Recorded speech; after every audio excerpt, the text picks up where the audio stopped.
Oi, amados do Pai. O capítulo 21 de Levítico assim estabelece normas rigorosas para o sacerdote, sublinhando assim a sua importância de manter a santidade devido ao papel sagrado que eles têm, né?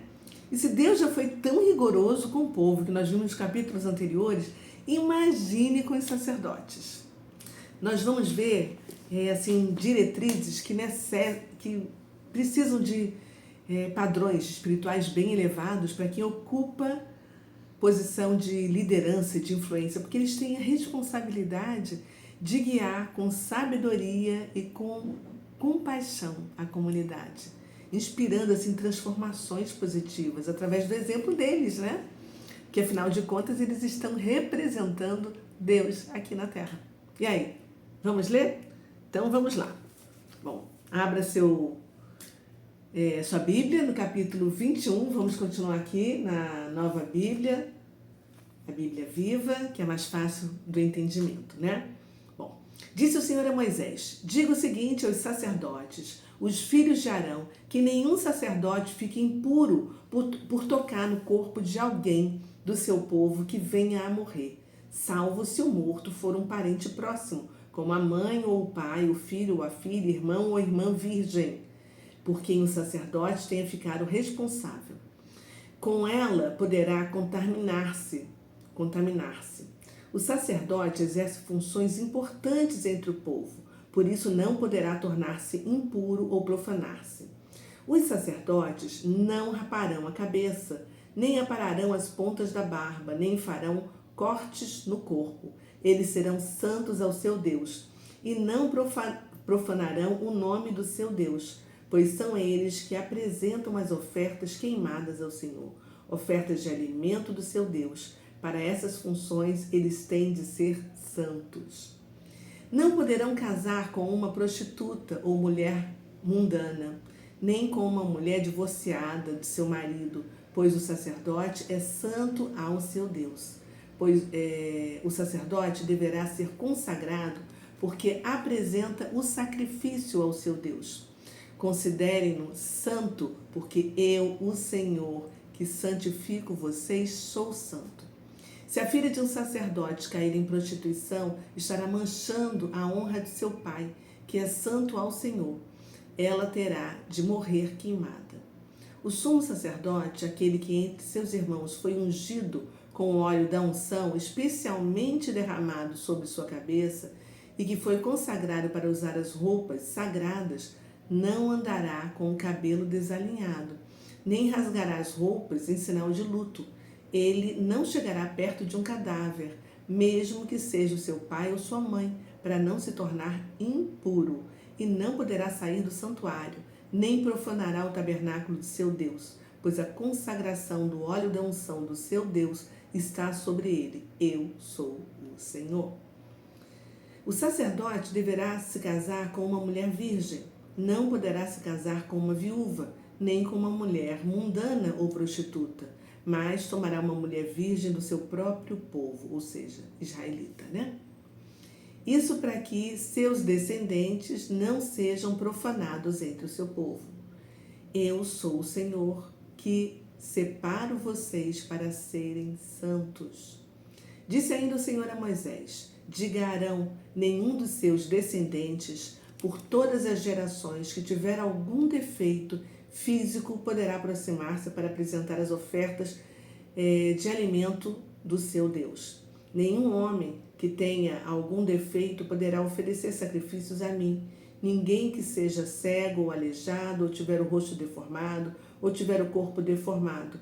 Ninguém que tenha o pé ou a mão quebrados, ou que seja corcunda ou anão, ou que tenha doença nos olhos, ou que sofra de sarna, ou outra doença de pele, ou que tenha os testículos defeituosos. Nenhum descendente do sacerdote de Arão que tenha qualquer defeito poderá aproximar-se para apresentar ofertas queimadas ao Senhor.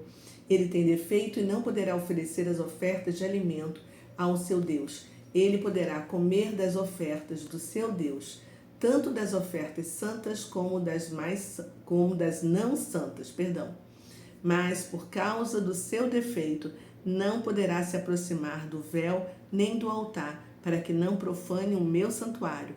Eu sou o Senhor que santifica vocês, para que sejam santos. Assim Moisés deu essas instruções a Arão, a seus filhos e a todo o povo de Israel. Ai, ai. Bom, nós vimos aqui que os sacerdotes tinham que manter um estado de pureza excepcional, abstendo-se assim de práticas que os tornariam puros, né? Como se aproximar de cadáver, salvo exceções, que era para alguns familiares imediatos, né? Mas o sumo sacerdote tinha que ter pureza total, não poderia se aproximar de cadáver. Nós vimos, inclusive, em vídeo anterior, que Arão não pôde chorar a morte dos seus 2 filhos, né? O Nadab e o Abiú. Nós vimos também que líderes espirituais e comunitários, eles são assim frequentemente vistos como exemplo e modelos. E a atuação ética, né, e moral elevada reforça a confiança e a integridade, né, das instituições, das igrejas que eles representam.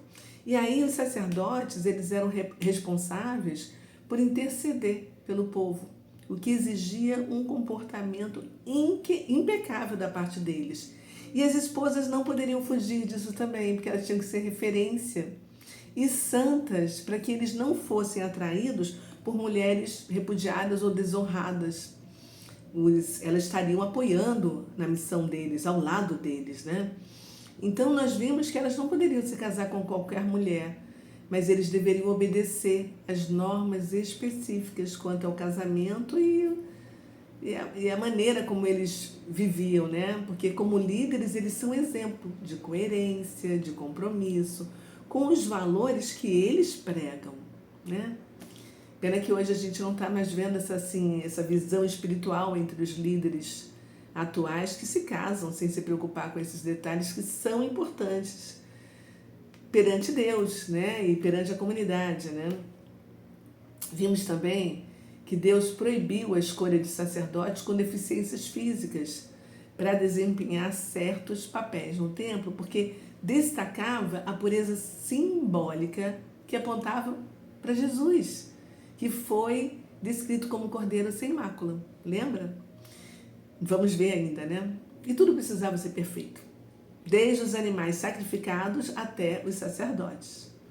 Quem dera que todas as profissões e vocações, principalmente em áreas assim de impacto social, que esses líderes se preocupassem com os ensinamentos de Deus, tanto quanto se eles se preocupam com o cumprimento dos deveres, com toda excelência e dedicação, para alcançar os resultados esperados na área econômica, né, que é o interesse principal deles, né? É isso. Capítulo lido, refletido. Está na hora da gente orar. Vamos lá? Obrigada, Senhor, por todos esses ensinamentos que nos fazem refletir sobre a importância da responsabilidade nas posições de liderança, Senhor. Esse entendimento nos incentiva a refletir sobre os padrões e sobre as expectativas que a gente coloca sobre os nossos líderes e também sobre nós mesmos, né? Em busca assim de uma liderança ética, conscientizada, que só vai beneficiar todo mundo. Nós te agradecemos, Pai, em nome de Jesus. É isso aí, gente. Se você gostou, eu peço para você deixar o seu like. Se você ainda não me segue, me siga aqui embaixo, aperta o sininho também, para que o YouTube possa sempre te avisar todas as vezes que eu postar, todos os dias, na verdade, porque a gente está lendo, né, cada um dos capítulos de Gênesis até Apocalipse, para a gente poder ampliar a nossa visão. E eu te peço para você compartilhar esse estudo com quem você ama, viu? E hoje foi um domingo abençoado, Deus ouviu as nossas orações, não fez chover em São Paulo durante toda a manifestação pacífica em prol da anistia já. Yes, vamos em frente, nós vamos conseguir. Beijo no coração, tchau. Até amanhã, hein?